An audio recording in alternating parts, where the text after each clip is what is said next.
Perloism, and you're watching Fucking Deep. It's been a while since we've been back. We did our last video. Now that it's summertime, we've had a lot of cool stuff going on, though.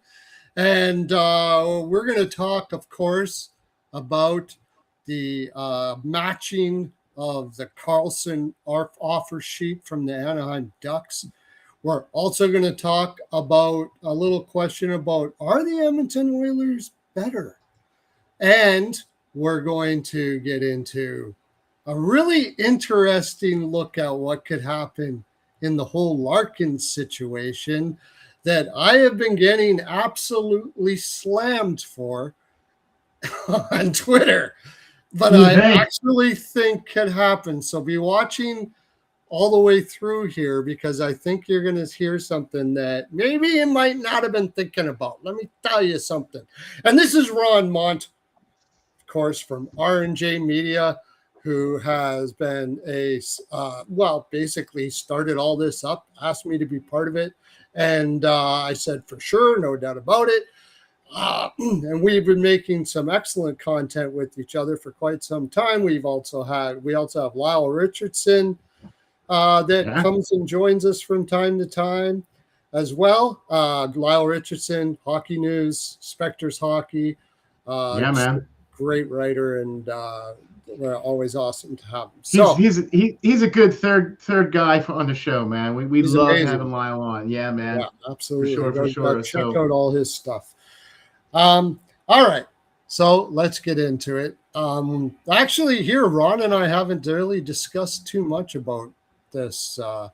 No, we haven't. Carlsson, no, we haven't. No. Yeah, no, because summer stuff. Well, it kind of was like, all right, we're going to give you an offer sheet, and then we had to wait almost the full time, right, for the Ducks to give us an answer on what we were going to do. So it was like, well, why? Okay. So you got an offer sheet. Great. Cool. But you had to wait almost the full time for the Anaheim Ducks to respond. And then they matched the offer. And it almost seemed like Danny Briere was going, yeah, I dare you. I double dog dare you to go ahead and match that. Come on. Right? And of course they're matching it. Was there really any doubt about this? It wasn't to me. I mean, it was to some people, it seemed, but I was like right on it right away. I was like, you got to match. No, yeah. Yeah, you got to match this, because you would be giving away such an astute player, such a major part of what they've been doing there in Anaheim. I mean, that was Verbeek's guy. Right? Come on.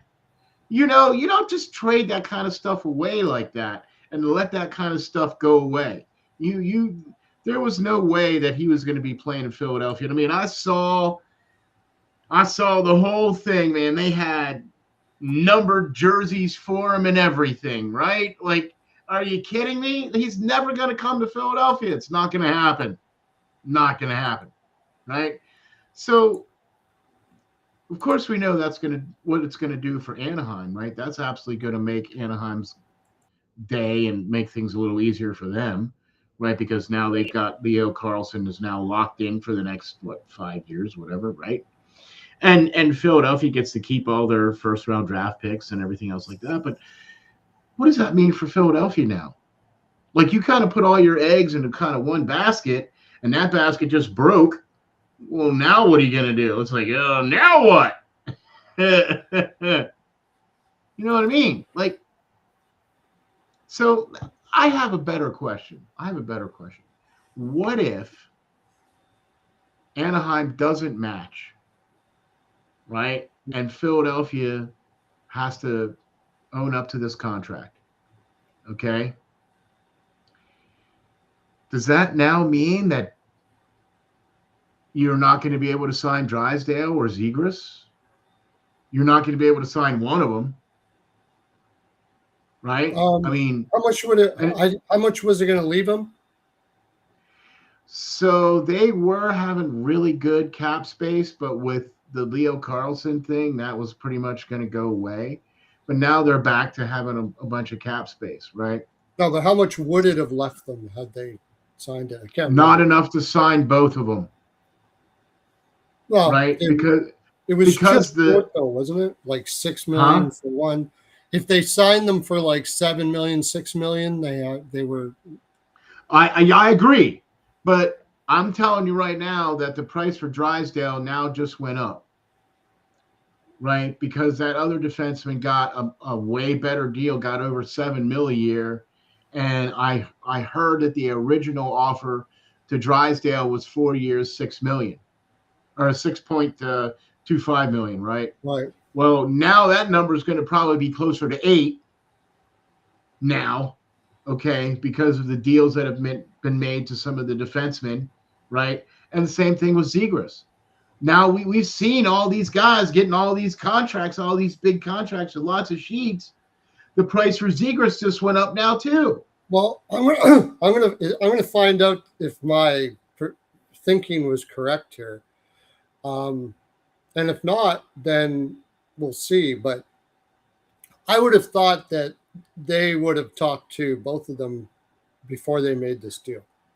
Well, they are both now up for arbitration, I think. Right. So go to Arb, yeah, if they have to. Then he's getting over 8 for sure. He's getting 8 probably with these deals. Well, an average That's maybe. what I'm talking about. It could be That's what just I'm talking under. about. But what I'm Right. saying is, wouldn't you have talked to Drysdale and Zegras before you made this deal? Look, I'm thinking about taking. We're talking this range in order for us to do it. Are you guys okay with our range, I or think that's why they went to arbitration because they're not. well, Because yeah, if if they're he would not, have then talked to them, if he would have talked to them and said, "Hey, this is what we're going to do," then why would they go to arbitration then? well, Noah Cates then. Noah Cates moves on. So Something that's like what you that's going to happen. because because you're not going to be able to pay all these guys, right? Yeah, And there's no Noah way. Cates would probably have to fall off, or you look around and see what you can see. You have Drysdale's a good young defenseman. You can get an older defenseman in a pick or something like that that can work out better for you there, depending on what you think is. You're gonna have to do some scrambling for sure, a little I bit. mean, now they have the cap space now that they Mhm. didn't draft. They didn't get the Carlson deal, so now they have the space, If but they really barely. like Drysdale and they like him at 8, I guess they just sign him at 8. But that is 8 not point. close to where he should be. I mean, in my opinion, It's way better than Nemec and Mintyukov. I'll tell you that right now. Those were I'm with terrible you. contracts. I So understand that, but that's why the bar has been raised now for Drysdale because he's better than them. exactly. So it's going to be on an average. Like, okay, those guys didn't deserve that contract. So even an arbitrator is going to go, we're not putting 8 million on average on guys that haven't even did anything yet. That's not an average. They got to look at overpayments, underpayments, find an average. I bet you he's somewhere around 8. And if he doesn't like that, then I guess you got to move him. Then you got to find out what his actual market is. If there's somebody out there that wants him for more, we'll sign him for more. And unfortunately, your trading leverage is down now because he's leveraging himself. See, this is a thing that I think should be really talked about. When you're talking about no movement clauses and stuff like that, there is some advantage to it. But most of the deals happen right around these times. And basically, I don't think does Drysdale even have any trade protection? Probably not in this, right? But he does have trade protection because he can say, I want 9 right now. And there might be 2 or 3 teams that would be willing to give him 9 right now, maybe. And those are the only teams you could trade him to. Maybe San Jose, they need good young defensemen there. Maybe San Jose, would be able to take on and the that would put him back into California. Yeah. But San Jose's going to look at it and say, we'll give you a second-round pick. And they're like, well, we want more than that. And go talk to all the other people that want to pay Drysdale $9 million. How many people have cap space for that right now? Like, you know, you're going to have to look there. So hard to say. You can get another defenseman and pick if somebody else wants to do it. There might be a market. I'd have to look at it. It might be not too bad.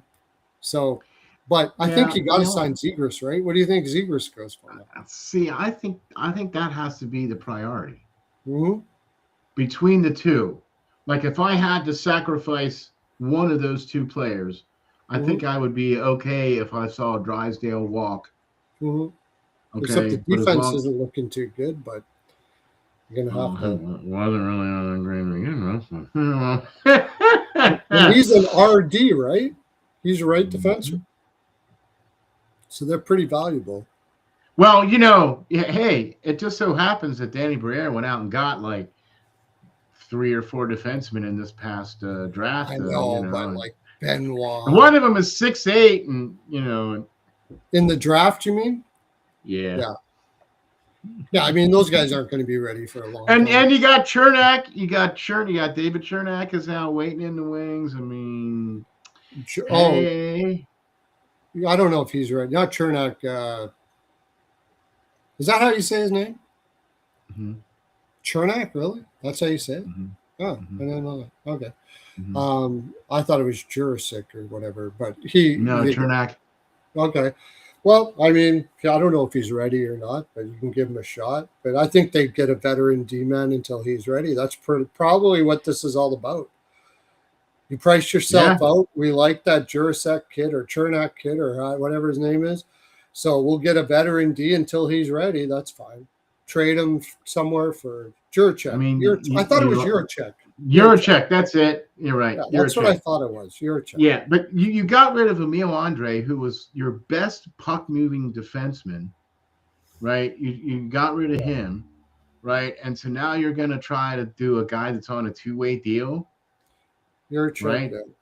Yeah, Juracek's on the two-way deal. Chernak, right? I know about Chernak. That's why. I'm sorry, my mistake. Yeah, I thought it was Juracek.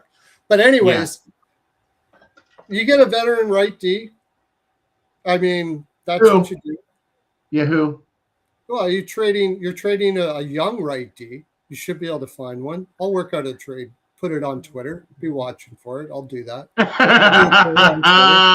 For a veteran right D. And there's teams that are going to want a right D there.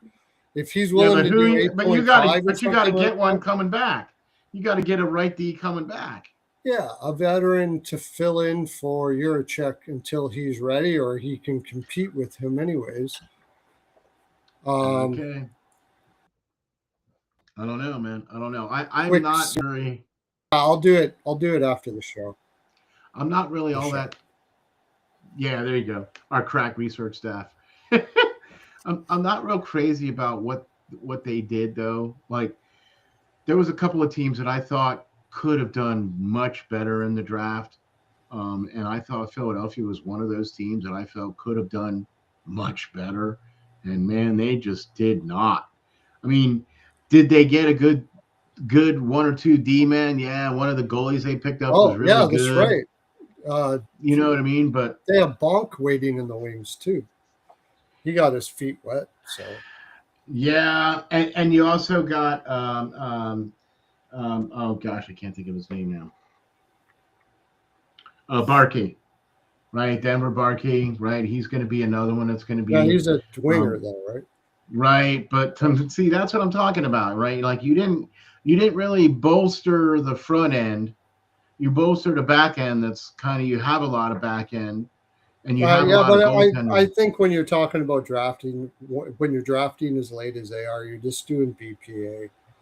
Best player available most. If whatever they think the BPA is. I don't know if that is or not or what. I have no idea. But that's where they are. I mean, that draft, this one of the few times there was only a few certainties I thought in that draft. Yeah. So yeah, and they, this next one coming up, slam dunk crap. Do not be throwing a first out. Anybody who's got 2 firsts in this next draft coming up, you're freaking slamming, man. Which is why I was blown away by the deal that Danny Briere put out there for Carlsson, because you realize that they were giving up a first-round pick in each of the next 4 drafts. Yeah. Yeah. And then the next 3 are going to be, I mean, there's I don't know. like The next one it would be huge, but Philly's probably going to be a late first. But anyways, I didn't get in to chime in on that because I said immediately that they would sign it. And it was all about the fact that Anaheim can't wait any longer. This is a team that's been bleeding money for too freaking long, man. This is not like New York or Toronto or something like this where they got sponsorship deals coming out of their yin yang and all that crap. This team's bleeding money, man. This owner's like, okay, enough. We got to be good now. They couldn't wait any longer. They had to sign this deal. You can't keep on selling tickets and selling sponsorship if you're letting these kind of guys go. They just couldn't do it. It's impossible. When they made the offer sheet, he was shocked. And like 20 minutes after the shock wore off, he's like, okay, we're signing that. He waited 7 days. He knew he was signing that the first day. He knew he was. They weren't sitting there having board meetings about this. This was like we're matching this. We're gonna make them. We're gonna make everybody sweat a little bit. Of course, you're gonna make the guy make them get their hopes up 7 or 8 days, and make them get their hopes up, thinking, hey, you guys got a shot. No, they're gonna tick them off a little bit. Of course, that's just gameplay. Of course, you're gonna make them wait 7 days while other teams pick up players and stuff like that, for sure. So. Yeah, I mean, they were matching that deal all day long. And I understand that people are out there going, wow, he's making more than this, and he's making more than that, and he's making more. So next year he has to get 100 points. No, he doesn't. There's nobody in that organization thinking next year you got to get 100 points now because you're making 18 mil because we didn't give you the money. This is a beautiful thing for Verbeek in a way because he didn't overpay anybody. Well, but here's the thing about that contract, right? It's $39 million up front. Yeah. Okay. And then he's only getting like $1.25 million for this year, next year, and then $850,000, $950,000 right, for the other 2 or 3 years that are remaining on the contract, right? Yeah. So all the money is in bonuses. Right? $18 million signing bonus for 1 year, $18 million signing bonus for the next year. It's like, so that's how that's what I don't understand. How do you factor in the bonus as being part of the AAV? That's the way it is in the NHL. I know, but I mean, you can't buy it out. It goes to free agency too. Yeah. So he's got you by the balls when it comes to that. He's just golden. Like, how do you? Anybody has to sign it. Like, how do you not sign that deal? I mean, you just have no choice. I know it.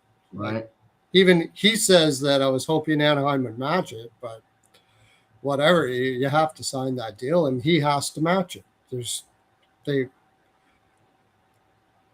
I'm with you, but hey, welcome in everybody. By the way, thanks for all the comments. Yeah, thanks for the correction there. I know I had it wrong there. Whatever. Yeah, Eurocheck. Yeah, I was trying to remember. Yeah, Eurocheck. Yeah, there's another Eurocheck in St. Louis, and they're brothers.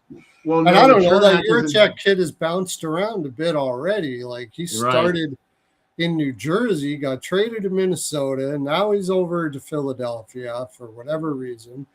So we'll see what he turns out to be. But yeah, I'll work out something. I think maybe Drysdale moves on for another a more veteran defenseman, maybe not even as good as Drysdale, but a filler role until they. That's kind of And was that deal like? That deal was inevitable anyways. I don't think that has anything to do with the Verbeek thing unless they were able to get that deal done before Nemec. And I imagine if I always look at things, what if I was in the place of his agent, right? Yeah. And you see Nemec out there and you see Nikishin out there and you see Mintiyukov out there, and all of those guys, all of those defensemen are basically in the same range as Drysdale, except Drysdale's more experienced. Aren't you dragging your heels, humming and hawing over this 6.25 they're offering until you find out where they sit at? Of course you are. It's like there's already rumors going out there that Nemec wants 8. Now, if New Jersey doesn't give him 8, they got to trade him to a team that does. So you already know the guy's going to get 8. I'm telling my client, don't sign anything until Nemec gets his 8. So it wouldn't have mattered. I don't think that has anything to do with the offer sheet. No, it has nothing to do with the offer sheet at all. No. But a lot of people do. They think, they offered him that, so now Drysdale's going to ask for 8. I don't think it had anything to do with it. No, because now that it wasn't matched, now and with some of the other deals that happened, whether they were matching it or not, Drysdale was going to command that kind of money no matter what. Yeah, it didn't matter. Right? It didn't matter. Right? Yeah, it didn't matter. He was going to get that kind of money regardless. Zegras is going to get the 8.5 or whatever. Yeah, I think so. Somewhere around there. Something like that. I mean, I don't think he's in that 9, 10, 11, 12 range, right? I just don't see that from unless him. Somebody, no, he can't be offer sheeted either, can he? Or can he? No, not if you're in arbitration. Oh, because he went to arbitration. So, yeah, he'll get 8, 9.5. All these players got to be really ticked at these Carolina guys like Stankoven and all these guys taking these cheesy-ass contracts, so that it But look who's doing it right. Carolina's doing it right. Florida's doing it right. You know what I mean? Like, you got to look at what those guys are doing and try to kind of get to that level. And man, it just seems like a lot of teams. I mean, I think San Jose, they're kind of creating their own little mold. You know what I mean? Like they just have kind of doing their own thing. Owners got to buy themselves a few golf courses, have themselves charity golf tournaments, and after these guys retire, you pay them $1 million a year to go around and play golf for charity. That's what Florida and Carolina does. You're taken care of for the rest of your life. Take the 6 now, and I'll make sure you're part of the charity golf tournament every year. Well, why aren't you doing this? I guess there's only so many golf tournaments you can buy. I mean, well then, hey, how about pickleball tournaments or whatever? Yeah, exactly. Whatever. For $1 million a year, I'll play tiddlywink tournaments if you want. Right? I'll play jacks or something. The only problem is you can't get sponsors to tiddlywink tournaments, but you can do something, poker, whatever. I don't know. You're right.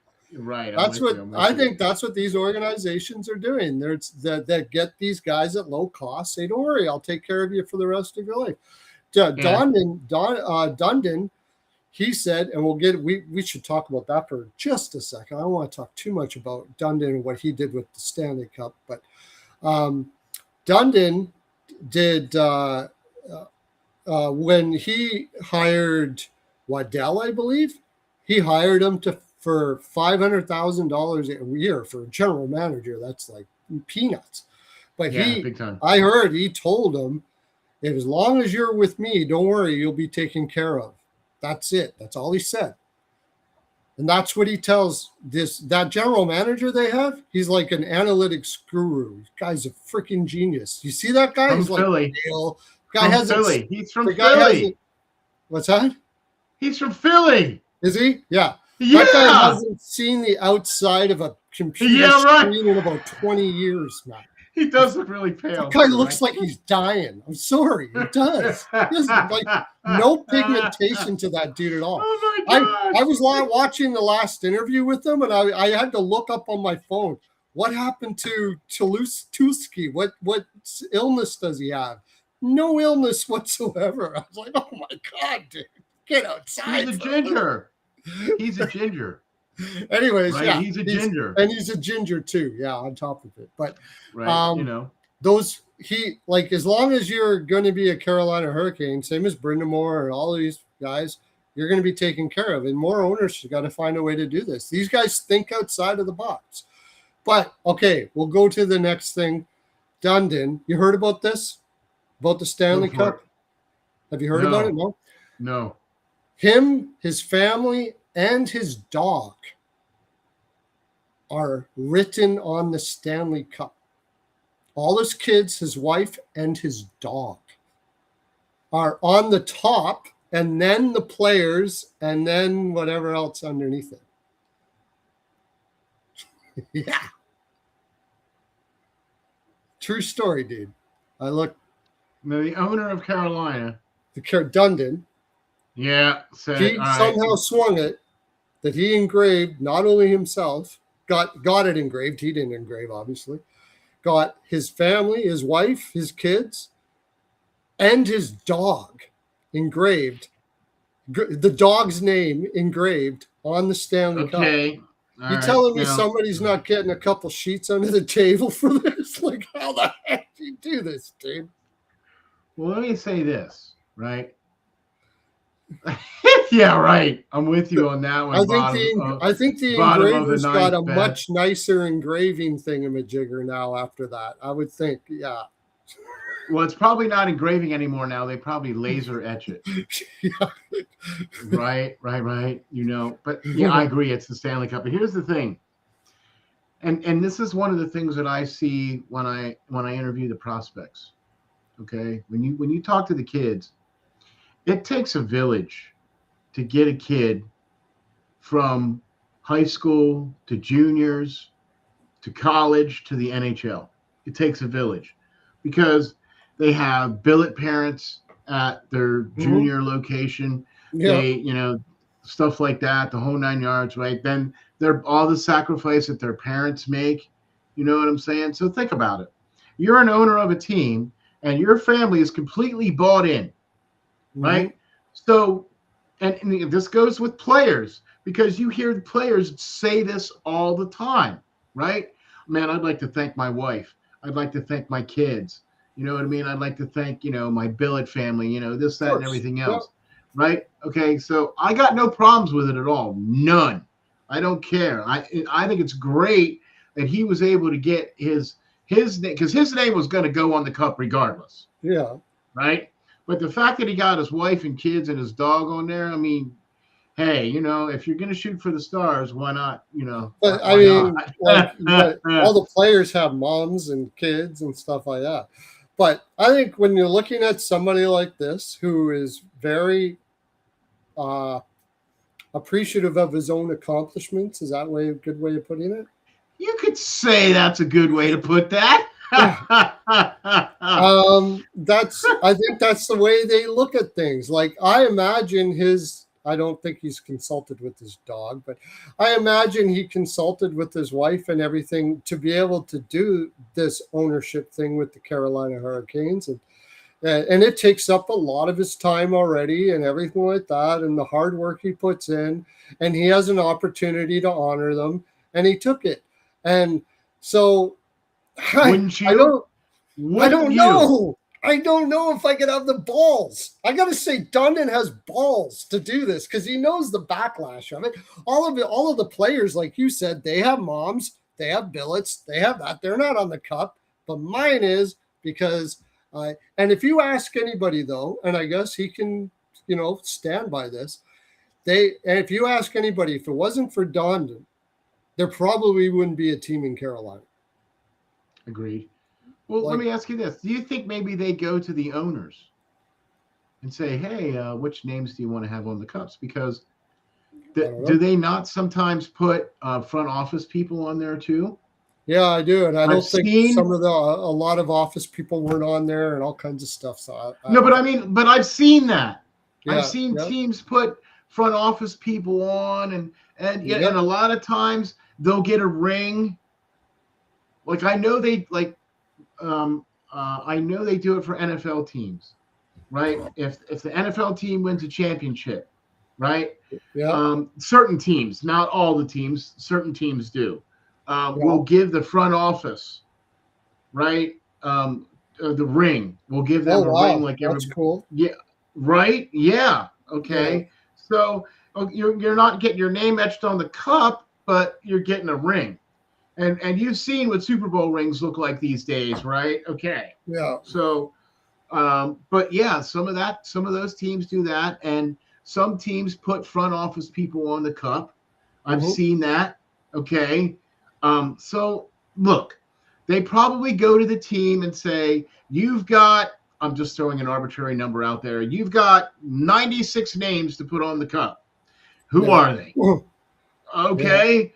And they probably have to send them a list of all the Yeah. people that get to go on the cup, right? So you can put Spot, you can put Rover, you can put little baby Kitty on there, Yeah. whatever you want, right? Yeah. That's 93 names that you get to go on the cup.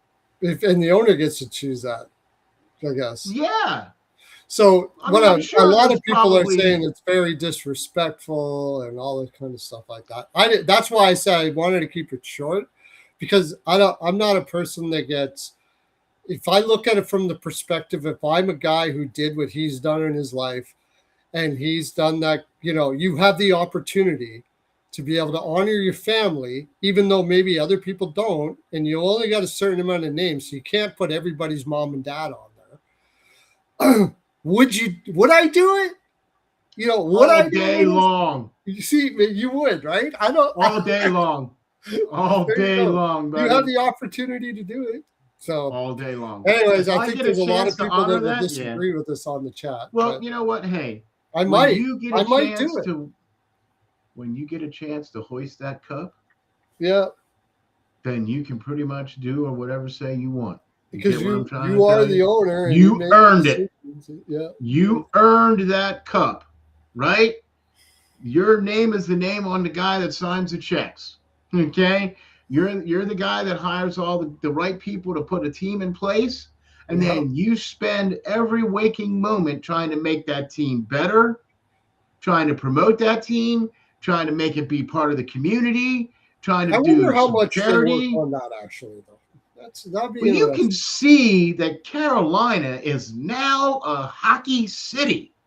Well, at least they've got a lot of fans that are passionate. That's for sure. Well, No I mean, doubt yeah, about you're not getting a lot of guys coming from there, but you get a lot of people that are ultra passionate about that it. team, and that's awesome. It's like here in Fort Wayne, you couldn't buy a Detroit Red Wings or Chicago Blackhawks cap in the what is that called, lids? You go Yeah, there and but ask for one, not even they don't there. have it. No. But the Fort Wayne Comets, that building is full every single game, and I'm not talking cheap here either. Yeah, right. I'm talking like you're putting pretty good coin down to go to those. So, like, people don't know much about hockey, but there's enough people that are passionate about hockey here, to at least the Comets, anyways, and they fill that building all the time. Is that an AHL team? ECHL. Oh, ECHL. Oh, wow. Yeah. Oh, man. All They've right. actually won. Yeah, they're always good. All right, so we're gonna probably have to take some really amount of time for this. So anybody that's and I listening know how right much now, that disappoints you. I know how much this is going to disappoint you. That we only get to take a little bit of time with this, right? well, we got lots of time to talk about it, but I think it's going to take some time. I agree. Okay, so anybody that's listening right now, anybody on YouTube, I'm gonna have to timestamp this here for sure. Anybody who's listening right now, I want you to answer this question in the chat, and Ron's going to answer the question, and I'm going to answer the question. If you were, okay, put yourself in the shoes of Stevie Yzerman here. What if, after, say, a couple weeks here now, when they're like 3 weeks left until training camp, there's no deal done for Larkin.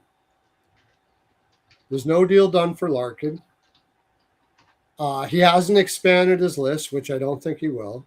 And I don't think he did for Dallas either. I think that was a insider trying to pull something there. And if he did, it was because he knew he wouldn't get traded there. But that's another thing. What if he says to the league and to Stevie Y, I'll give you 3 weeks, and he sends his request to the league on this day, on this hour. If I'm not traded, I'm going to retire from hockey. So I'll spell this out to you. He gives Stevie Yzerman 3 weeks. Larkin retire from hockey. gives Stevie Yzerman 3 weeks. 3 weeks. Then Guerin leaks his offer to Stevie Yzerman. Let's say it's you're off and 3 first-round picks. We just talked about how good of a draft it is next year. You're off and 3 first-round picks. So he's not going to lessen his offer. Whatever the offer is, you're off in 3 first-round picks. If he's not traded by that deadline, Larkin retires and Yzerman gets nothing. What do you do if you're Stevie Yzerman? You know what this? You know what question this feels like? What do you do, hotshot? Mm-hmm.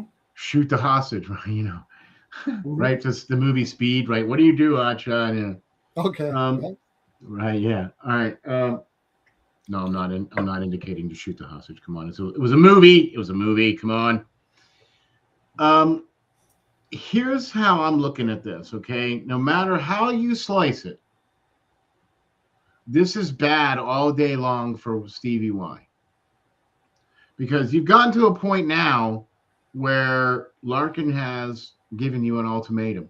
And his ultimatum is the only power move that he has left, frankly, because he has no other, he has nothing else, you know what I mean? And now it's going to look bad if he retires, because now that means you couldn't get the deal done. Mm-hmm. Okay. So it looks bad on everybody on that end of it. Now you got one of the better players in the league now sitting out for at least a year, right? And even still, Detroit still retains his rights. Right. So this really doesn't get him out of Detroit, right? It just gets him not playing there for this year. Right. Okay. And if he does do this, Detroit has to okay him to come back in the league because they own his rights. So he's giving all the power to them to screw with them. I'll tell you what, no matter what happens on this deal, I think Yzerman's days are numbered in Detroit. That was interesting, yeah. Yeah, because I honestly, man, the fact that he came to you and said, hey, I want out, I want a deal, and these are the 2 teams. And he's like, well, this is what I'm taking or else. Okay, well, now he's going to come back to you. Now, this is all hypothetical, right? This has not happened. This is all just hypothetical. Larkin has not said he was going to retire, but right. I'm saying, what if the hero? Yeah. Right. This is all hypothetical. Either way you slice it, if Yzerman can't get this deal done, like even in the very near in a near enough future, you know what I mean, to where training camp starts and Larkin is with the team that he's going to be playing with, which is what he wants, is Minnesota, right? Minnesota now has to come up with a way to make sure they can give them what he wants. This is the other question that I have too. What if Minnesota doesn't want him? No, that's not a thing. Okay, but what if they can't come up with 3 first-round picks? They already have. Okay, well then why are we? 1, 2, 3. It's going to be the next 3 years. Oh, okay. So they're going to do it like that. Okay, and then he wants another player in return. You're off. Okay, you're off. Who was like having another first-round pick? Okay. Okay. Well, so they have the capital to do it then. Yeah. Minnesota has the capital to do it. All right, they have the picks and they have a player. Why hasn't it been done then? Okay. Why hasn't it been done? Well, Yzerman has said he wants roster players. He's pushing. This is what I think he's doing. Yzerman is pushing the value of Larkin is not going to change just because he wants out. He's saying that Larkin is a number one center, and like this, I don't know if it actually happened about Dallas. I don't, something doesn't feel right with me about that, where Larkin said he would be willing to get traded to Dallas, and the offer and the ask was for Johnston. I'm not sure. It came from one beat writer. Now, I talked to Lyle today. He knows the beat writer from Detroit, and he respects him. So I don't think that this beat writer was saying something out of his butt. It came from a source. I just question what the motivation of that source was, because you haven't heard it from Friedman. You haven't heard it from anybody except for them saying that they heard. Yeah. There's been no actual stuff come out to say that it actually happened. I think that if Larkin did a trade to Dallas, it was when they knew it wasn't going to happen. So they're trying to make it sound like they're going with Stevie Y on this. And I've been saying that all along. The Florida, Vegas, they weren't going to ever trade for him. Never. And it was always Minnesota. It's always going to be Minnesota. Yeah. So why hasn't it happened yet? Because Stevie Y is pushing this to the bitter end and trying to make as much leverage for himself as possible. Now, the only leverage that Larkin has right now is it's going to be an absolute poop show if he goes back to Detroit. That's what they're banking on. If he has to go back to Detroit, I think he would retire. I absolutely do think he might do that if he doesn't want to go back there that badly. This is what I came up with in my crazy mind. I was looking at things like, what if I'm Larkin? What's the power move? I'm a poker player, right? So the power mover in poker? Well, first of all, you have to be in the right seat, in the right position. Yeah, but what's the power move you do? I'm check raise. All in. All right, that's the next one. All in. So check raise. Check raise is a good power move. Check raise is another one if you're playing. Right. Yeah, check raise is a big power move. So check raise is a good example, right? But a bit of a poker player myself, sir. So, I mean, I think Larkin is deeply emotional about the decision he's making here. He doesn't believe that it's fair. He doesn't believe it's fair. Even though he signed the contract 3 years ago, I'm pretty sure when they discussed this, there was some sort of idea that they were going to get better here, right? And I think they made all that moves with Mantha, and they brought in goaltending and blah blah blah. And when he's signing the contract, he's from Michigan. He loves Michigan. I've said this a million times. He can be convinced that things are going to get better because he doesn't want to leave Detroit. He loves it with all his heart. 3 years later, he's starting to realize, and the frustration has been building, that this isn't getting any better.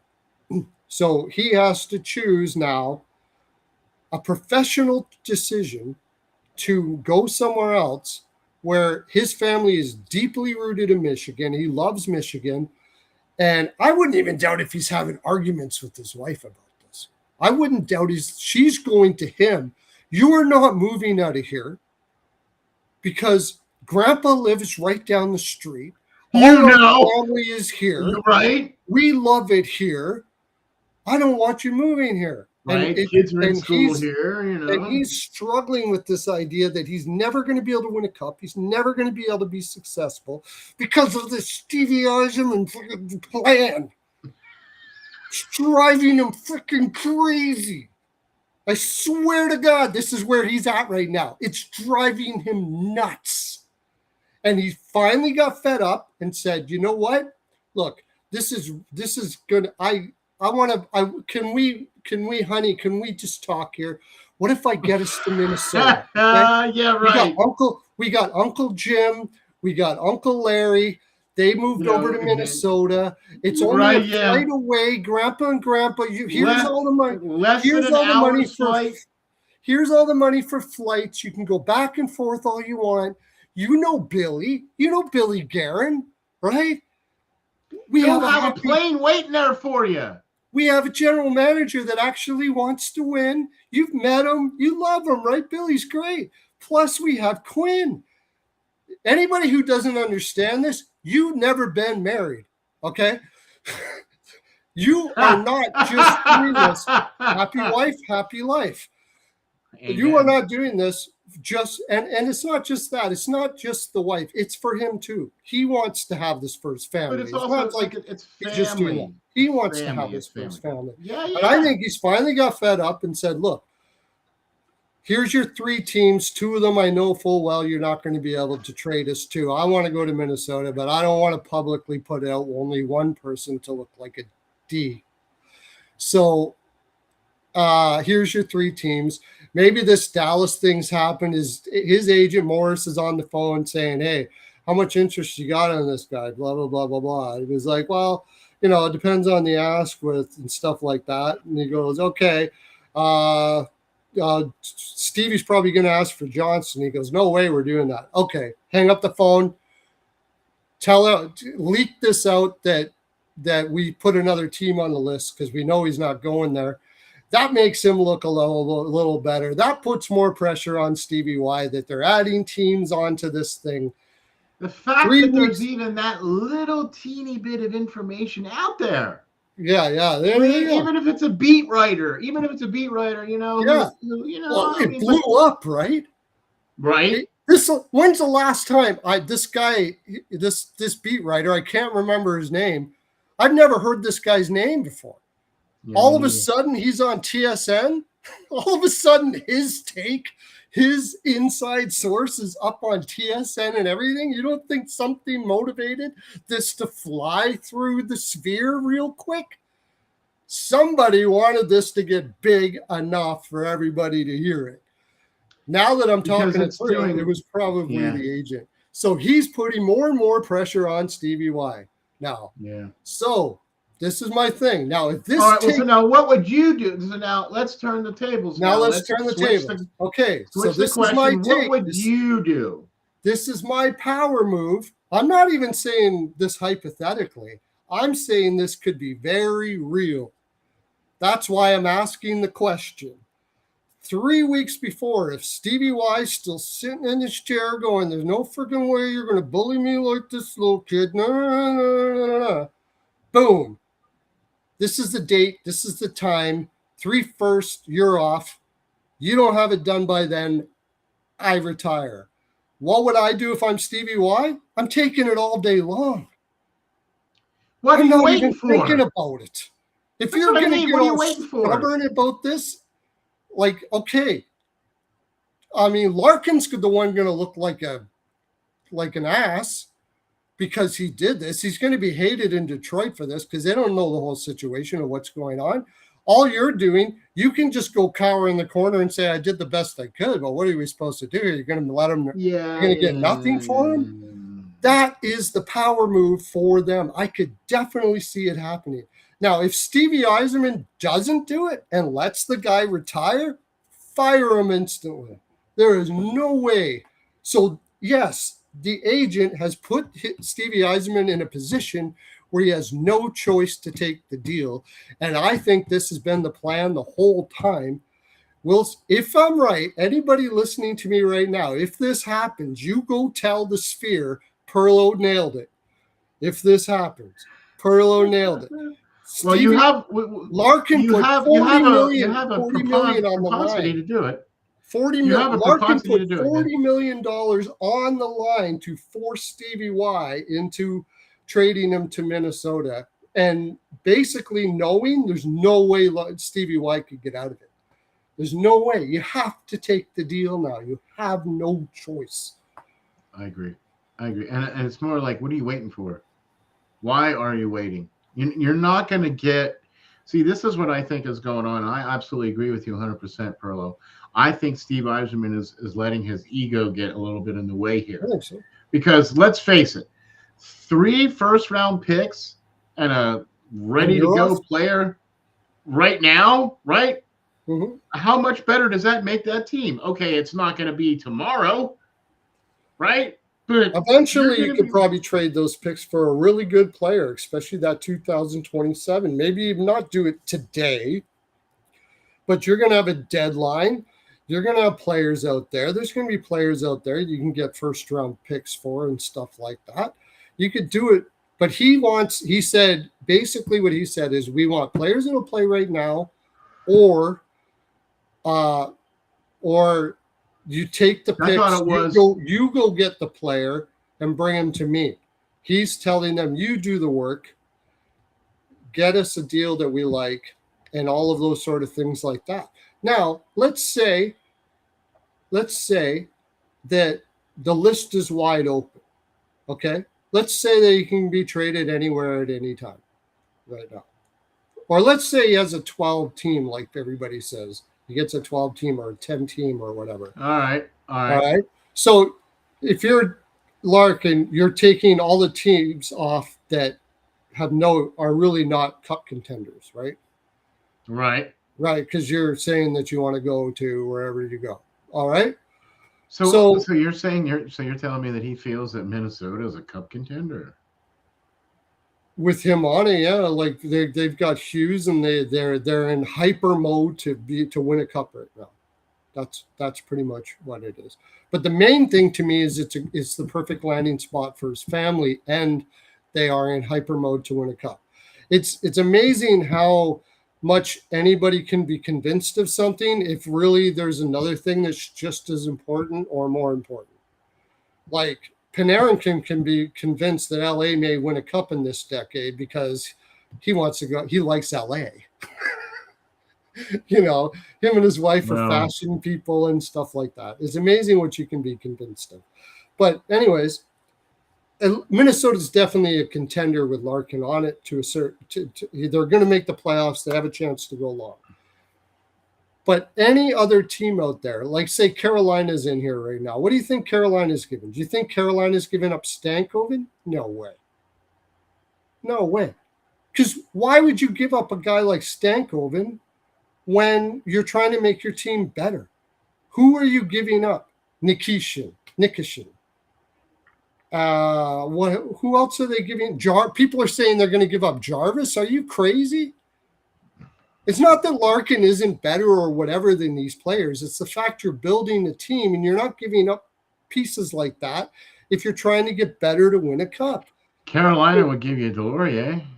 Yeah, Delorier. But he's going to get futures from anywhere is what I'm trying to say. What he's trying to say that he can do somewhere isn't out there. I think he's trying to ask for his cake and eat it too. I think he's picked that Stevie Yzerman is doing this, and he is going to do it that way, right? Yeah, and that's what he wants. He wants the first round picks, and he wants a ready players for Larkin. And you know what? Let me ask you a question, okay? And if you were to say put like McDavid or somebody like that at the same age as Larkin, at the same skill set as Larkin, I would give 3 first-round picks and a ready-to-go player for McDavid. But would you really? I mean, you get what I'm trying to say here? You know what I'm saying? I would give it for Larkin in the situation the Minnesota is in. They are late picks and they need that guy. Whatever, I get it. Okay, but I don't see a team out there that's going to give up a roster player as good as Boldy or Johnston that's a contender. No. That's not why you get a guy at 30 years old, even though he's very good, he's above average first. You're not giving up those guys for him because you're trying to win a cup. You're not trying to make anywhere near lateral. You're going to give futures in some way for that. So and that's what Stevie Y is not. He either doesn't understand that or he doesn't want to accept that. And like I said, man, either way you slice it, if Larkin either does his power move, goes all in and retires, that you fire Yzerman on the spot. Okay, you do. I You don't. There's no way seriously. Eisenman does that. There's no way. Can you believe that? Can you believe that if Larkin did that power move and Stevie Eisenman, instead of taking the 3 firsts in year off, let him go to retirement? That You is fire him on the spot. that is a fireable offense immediately. Are you Like I kidding me? said, you fire him on the spot. Okay, you got beat. You got beat out by a guy who's very stubborn. Him and his agent worked out a plan, and you got beat at the game. Okay, whatever. You don't get totally beat at the game where you get absolutely nothing just because you want to Walk punish the away or guy and make him something, you know. retire. That is sick. That is So no then, way. if that happens, so then that happens, right? So let's go to the next round. Let's go to the next round on this, right? Okay. Larkin says he's going to retire. The trade, the deadline for his 3 weeks is comes and goes, and there's no deal, there's no trade, there's no nothing, right? And he retires, and Stevie Eiserman gets fired. Okay, so then I imagine that after that fired press conference or however that's going to work, I imagine that the ownership is going to be the first phone call they're going to be making is, so hey, would you be willing to come out of retirement to go to Minnesota? We make this deal Yeah, now. exactly. No. They'll fire Stevie Y. They'll call him up and say, "We'll give you the same contract. Stevie's gone. Will you come back?" And he'd be like, "Sure." This feels like it's him or me. That's what this feels like. This feels like that kind of attention. And you know what? If I'm an owner, if you look at some of the things that are going on here, I'm hearing a lot of things about they didn't communicate much. They didn't talk to each other. There was a whole bunch of friction going on all the way up to leading to this. And as a manager, what is your job? Your job is to resolve that this liaison. before this powder keg freaking hits. And you didn't. You didn't. And now you're dragging your team through the mud now. Right. And it's making Detroit look bad, and it's making it look like nobody wants to go play in Detroit now because you got to deal with this. I think Eiserman dropped the ball here. And maybe Larkin is a snot nose, whatever the case may be. I don't know anything about reality whatsoever. Yeah, you're right. It's possible. It's possible that he's just an entitled jerk. It's possible. But you're telling me you didn't know that through so many years that Larkin was there and you didn't have a plan? That maybe it might be this not be the guy that wants to lead your team up until now? If he was such an entitled jerk? Yeah, something doesn't sit here. Something doesn't sit that Larkin does that. Now, we're going to find out, like, if I don't know exactly what's going to happen. I'm just saying this is a possibility. If I were him and I was in that shoes, this is a power move I think he could do. It's risky. It's all in. It's $40 million in the pot. I'm here to tell you that's a lot. That's a big pot. That's a big pot. I'll tell you what, though, he would have a job with the union the very next day if he were to do something like this and stand up like this to ownership like that. I bet you they would give him they would give him a title right away. That would be crazy, as they like to say.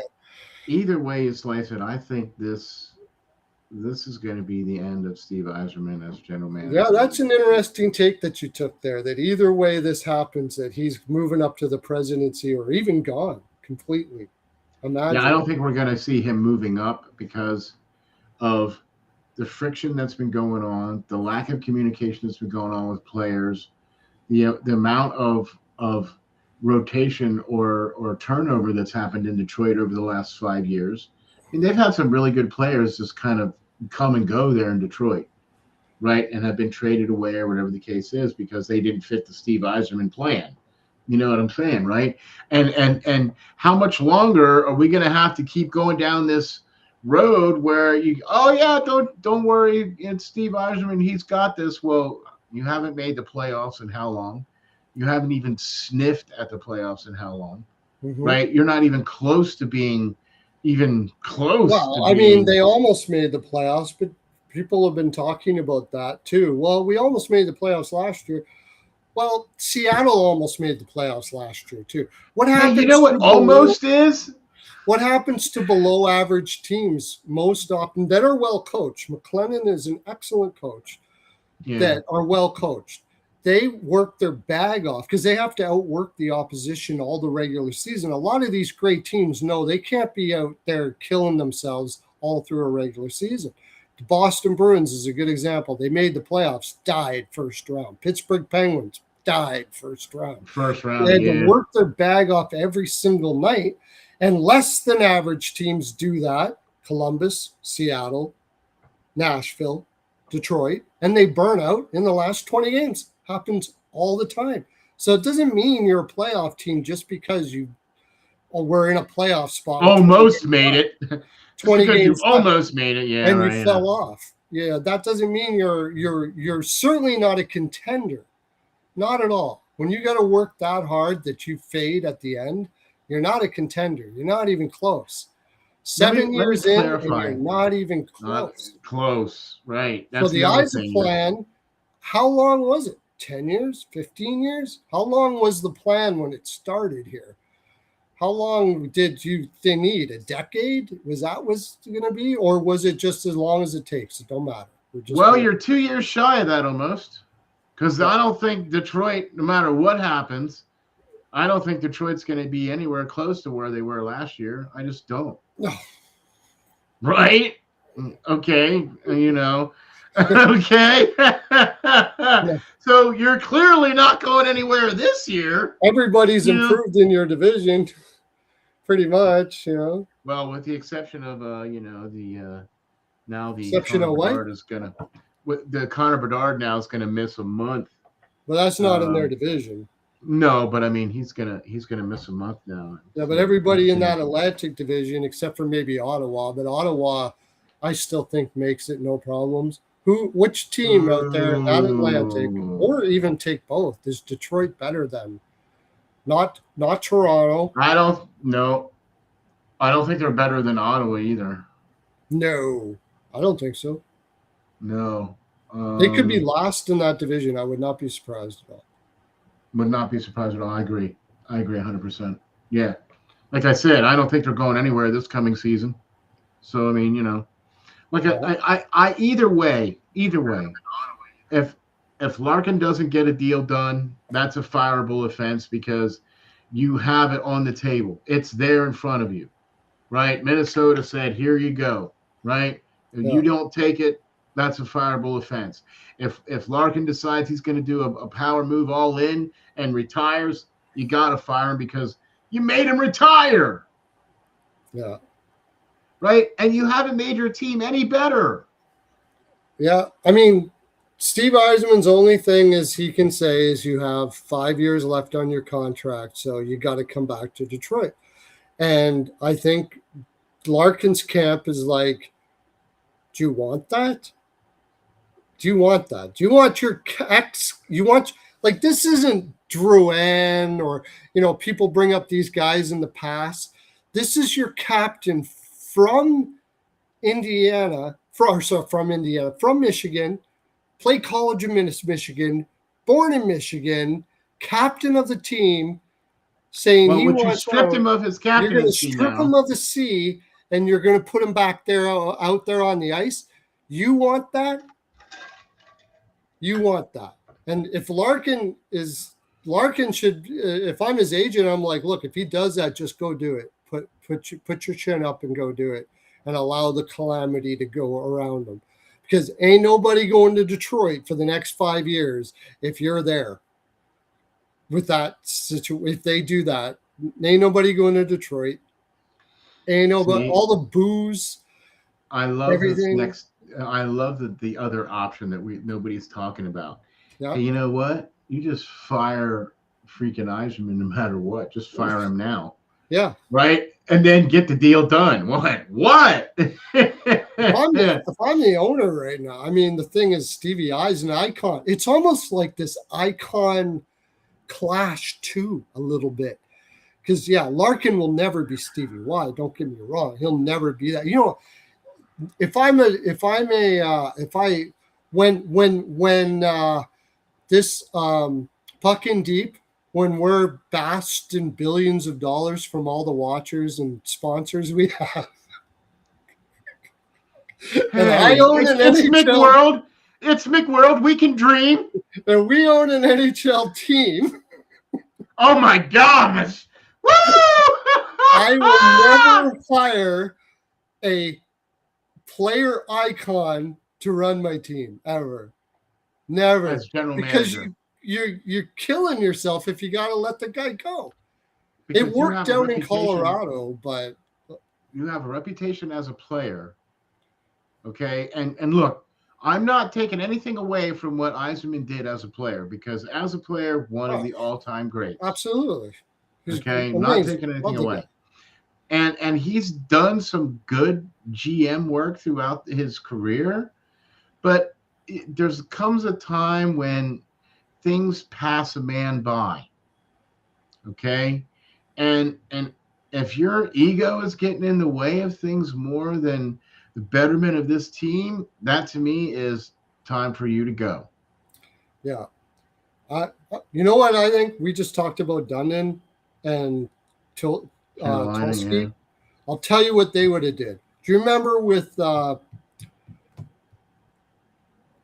Francis, the guy that went to Buffalo? He got $9 million a year, and then he went to Edmonton. Why is his name escaping me now? Anyways, they traded him for a bag of pucks. He was like a 40-goal scorer at one time. And his name will probably come to me in a bit here, but they traded him for a bag. Now? They traded him for, everybody freaked out. They traded him for a bag of pucks. Who's he play for now? He doesn't. He last played for San Jose and he played for Edmonton. I don't know why I can't remember his name. You're making $9 million a year. Somebody in the comment section will tell me. Terrible names. Okay. He went to Buffalo. He scored 40 goals, and they gave him $9 million a year. He's made over $100 million a year, and he's only played 3 playoff games in his whole career. Really? And he's made how much? Over $100 million in his career, and he's only played 3 playoff games in his whole career. That was in Edmonton, and they went to the finals that year. Edmonton only played him 3 games. And he's not playing anymore. I can't think of who it is. Yeah, he hasn't officially retired. His last team was the Oilers? No, yes. No, San Jose. He went to San Jose last year. Why is his name just totally escaping me? Crazy. I'm going to see if I can go to the official San Jose team. Rooster.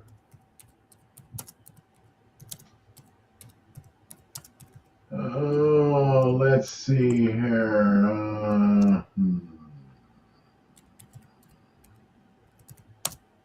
I'm going to tell you right away here. Goodrow wasn't him. Marchand, Sherwood, Tyler Toffoli. Oh, come on. Alexander Weinberg. No. He wouldn't be on the roster right now. San Jose Sharks. He got scratched last year at the end of it all. He went to San Jose and he got scratched real quick. I'm going to have to look. I can't believe I can't remember his name.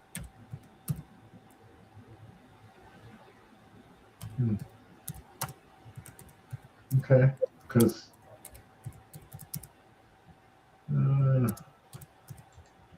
okay.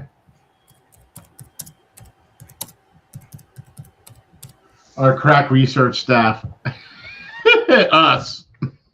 I'm going to kick myself. I'm getting angry. Starting the season. They don't even have him on there.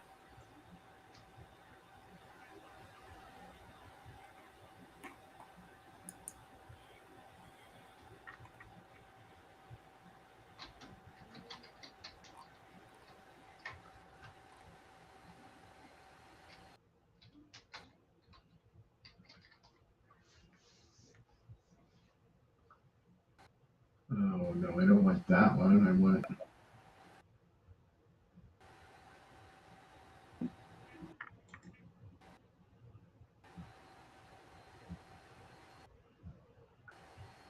So they keep giving me Eklund, Gaudet, Gaudreau, Graf, Khrushchev, Misa, Reeves, Skinner, Will Smith, Toffoli, Weinberg, defenseman, Vincent Descharnels, Sam Dickinson, Ferraro, Klingberg, Letty. No, those are defensemen.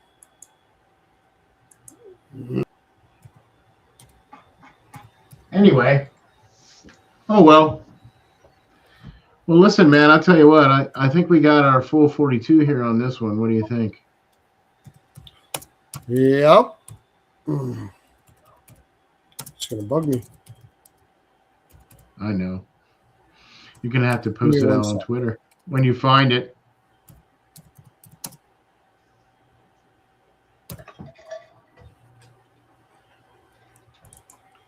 If this doesn't bring it up, then I won't.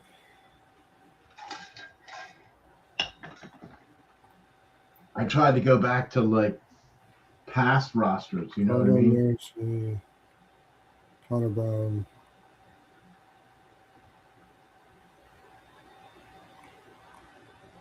Now, this guy is such a jerk. They don't even put him on the roster, I guess.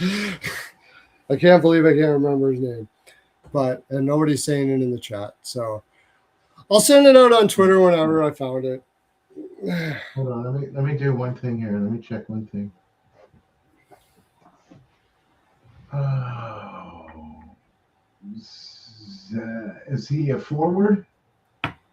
Is he a forward? Mm-hmm. It wasn't Nico Strom or Cody Ceci. Henry Thon, Jack Thompson, John Ruta, Grunderson, Goudreau. I'm about to tell you it right now.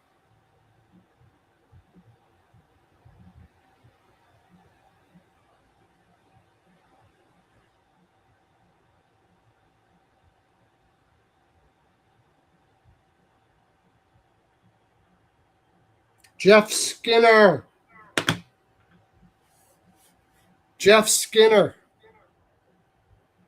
I don't know why his name wouldn't come to me. That's a goalie. Jeff Skinner. No, Jeff Skinner. Not Stuart Skinner. Jeff Skinner. He played in Buffalo for years. He got $9 million a year. Had several years in This is a guy that every time a contract year came up, he would score 30 to 40 goals. After he signed the contract, he would do nothing. Okay. He was selfish as heck. Didn't play defense at all. He was a puck hog. He was terrible. He was horrible. But he could score 40 goals. He felt like it. He got traded to Buffalo for a bag of pucks. He had a 40-goal season. Buffalo signed him $9 million for 8, and that was a while ago. $9 million for 8, and he sat on that 9 and did virtually nothing. So he did in his first year. Wait a minute. So Carolina, he was playing for the Hurricanes. He did 31, 33, 37, and then he goes to Buffalo, does 40 goals, and then after that he does 14, 7, 33, 35, 24, 16, 6. Yeah, a couple of years there he got 30. That's 34. A big drop off. This guy was a puck hog like crazy. Like all he cared about was scoring goals, and he was one of those guys that always scored that when it was 5-2, he'd score the 6th goal, Yeah. or if they were The empty losing netter. 7-1, he would get the second one. If they were losing 7-1, he would make it 7-2 when nobody cared anymore. That was him. Oh, good. He would pump up his stats constantly. When nobody cared about the game anymore, Skinner was going to get 4 points, guaranteed. Get a hat trick. His team would lose 8-4. He'd get 3 goals, and those 3 goals would come in the second half of the game. That was Skinner. Wow. What a okay. Yeah, that's not very helpful. But I'll tell you what, folks. What you got to do though is you got to hop on over there to the CEO of Jaime's Body Lube and get yourself signed up. Yeah, man. I love it. The CEO of Jaime's Body Lube. I am graced with his presence. That's right. I like the is it citrus herb? Right, the barbecue line. Oh yeah. Well, we got sea breeze now. Woo, man! This is beach time now. So there you go. Sea breeze. Island time, man. Island time, man. Yeah. We have yacht rock flavor. We have